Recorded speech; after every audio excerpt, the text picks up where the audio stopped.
मामा घरमा आएको अनि मामा घरको यो पानी पँधेर हो कि भुइँसिला पानी खुवाउने हो यो चाहिँ होइन। अनि यो चाहिँ हामी पहिले पानी भर्न आउँथ्यौँ कि गाई लिएर आउने अनि त्यसपछि त्यहाँ कुवा छ त्यो पानी भर्ने कुवा त्यहाँबाट भरेर हामी घरमा लिएर जान्थ्यौँ पहिले। अहिले त घरमा धारो छ के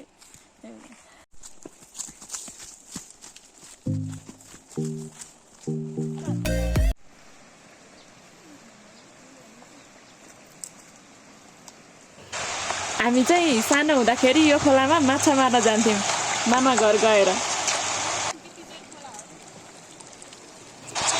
भाइ लु आऊ जाउँ रात पर्छ अब अहिले फर्किन ढिलो हुन्छ आऊ जाउँ।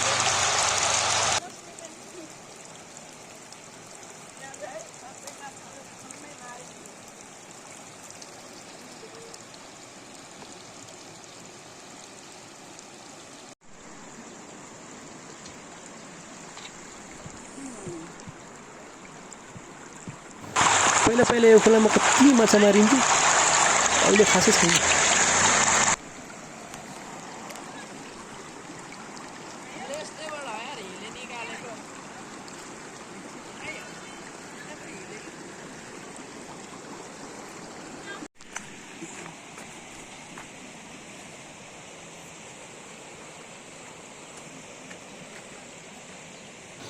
प्राकृतिक मनोरम दृश्य देखेर मोहित हुँदै यहीँ खेल्ने मन थियो, तर गन्तव्य अलि अगाडि भएकोले निरन्तर अघि बढिरह्यो। माछा मार्ने हाम्रो गिरिजोर खोला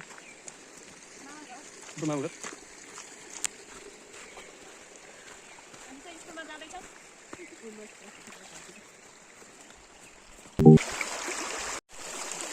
यो चाहिँ हाम्रो बितिजोर खोला हो। यहाँ माछाहरू चाहिँ चल्ने आउँछ, कोसीको असारमा झन् बढी आउँछ। अनि यहाँ के फल्छ त यहाँ भनेको त यहाँ फलफुलमा केरा बढी पाइन्छ, केरा अम्बा त्यस्तै बढी पाइने भने तिनीहरू नै फलफुल। अनि यो ठाउँ केले विशेषता छ यसको, यहाँको के विशेषता के छ? यसको विशेषता भने यहाँ धेरै केरा हुने आकर्षक ठाउँ हो।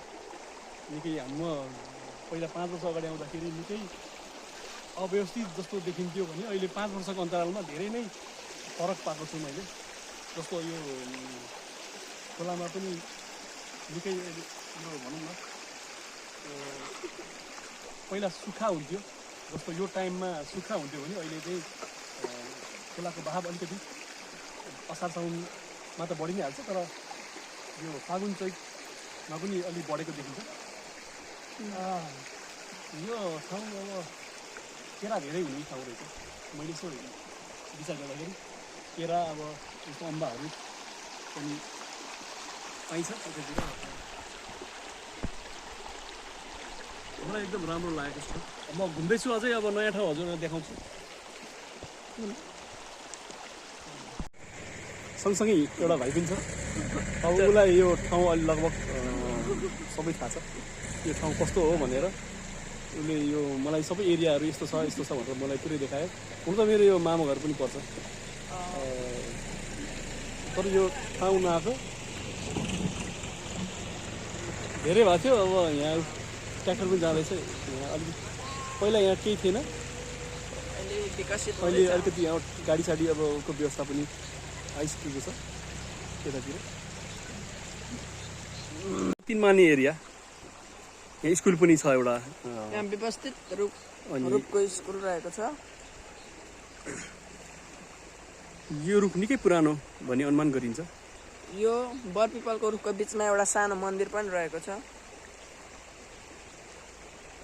यहाँ पसलमा आएको हो सामान किन्नलाई। बहिनी अघि नै गएको, तर अहिलेसम्म आएको छैन। हामी यहाँ बाहिर कुरिरहेछौँ। देख्न सक्नुहुन्छ उहाँ पर केराले भरिपूर्ण ठाउँ छ। यहाँ चाहिँ खास गरी केरै धेर पाइने भनौँ न, केरा यसलाई केराजोर भन्दा नि हुन्थ्यो, बितिजोर नभनेर। फाइनली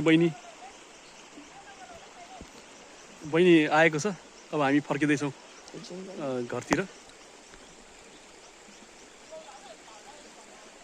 जाने होइन अब? ल अब हामी घरतिर फेरि फर्किँदैछौँ। फाइनली हामी असलबाट सामान लिएर फर्किँदैछौँ। बहिनी आएपछि हामी सामान बोकेर हामी अघि बढ्दैछौँ। सामान लिएर भान्साको अघि बढ्दैछौँ हामी। अब एकैछिनमा हामी घर भइसकेको छ। झलक सास पर्न आँटेको अब छिटो घर गएन भने अँध्यारै हुन्छ। एकछिनमा अब साह्रो हुन्छ हिँड्नु।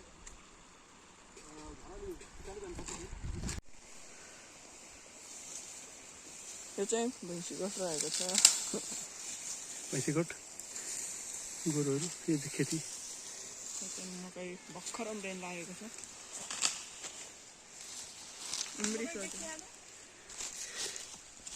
यो मकै हो। यो मकै हो। हामी पुग्नुपर्ने त्यो माथि छ। त्यो माथि गएर हामी पुग्नुपर्ने छ। यो घरमा हामी पुग्नुपर्ने। अझै यात्रा अझै लामै छ। हामी बिस्तारै बिस्तारै हिँड्दैछौँ। अँध्यारो भइसक्यो। मकै सास परिसकेको छ। उकालो चढ्नलाई निकै कठिन भइरहेको छ मलाई त।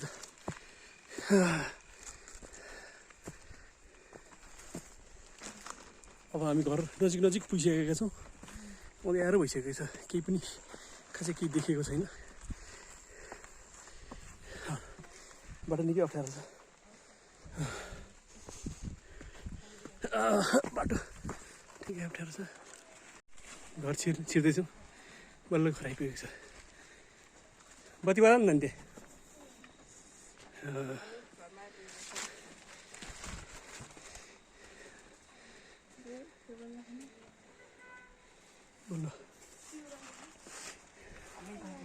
बल्ल आइपुगेर अब बस्दैछौँ हामी।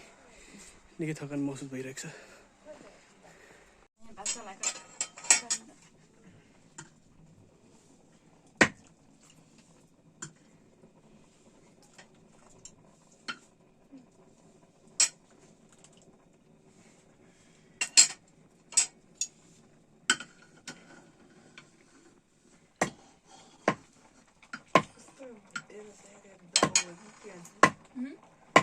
काट्दै नकाट्ने यत्रो त्यहाँबाट काट्यो।